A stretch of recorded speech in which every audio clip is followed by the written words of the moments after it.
ఈ మాసం ఫలితాలు ఎలా ఉండబోతున్నాయి చూద్దాం.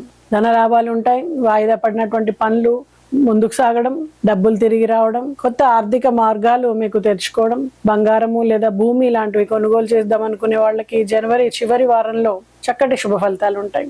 మరి ఈ నెలలో కాస్త ఆలోచించి పెట్టుబడులు పెట్టడం ద్వారా చక్కటి అవకాశాలు లేదా లాభాలు ఉండే అవకాశం ఉంటుంది. తొందరపడి నిర్ణయాలు తీసుకుంటే మాత్రం ఇబ్బందులు తప్పవు. అలాగే ప్రేమ జీవితంలో, వివాహ జీవితంలో, ఇతర సంబంధాల విషయాల్లో కూడా మితంగా ఉండాలి. జాగ్రత్త అవసరం.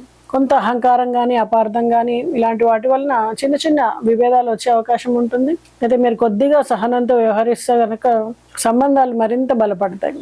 ప్రైవేట్ ఉద్యోగుల పరిస్థితులు కొత్త అవకాశాలు రావటం, బాధ్యతలు పెరగడం, ప్రాజెక్టులు గుర్తింపు పొందే అవకాశం ఉంటుంది. సమయపాలన అలాగే వ్యూహాత్మక నిర్ణయాలు ఇవన్నీ కూడా అవసరం. సీనియర్ల నుండి ప్రశంసలు కానీ, ఉద్యోగ ప్రగతి కానీ సాధించడానికి చాలా అనుకూలంగా ఉంటుంది.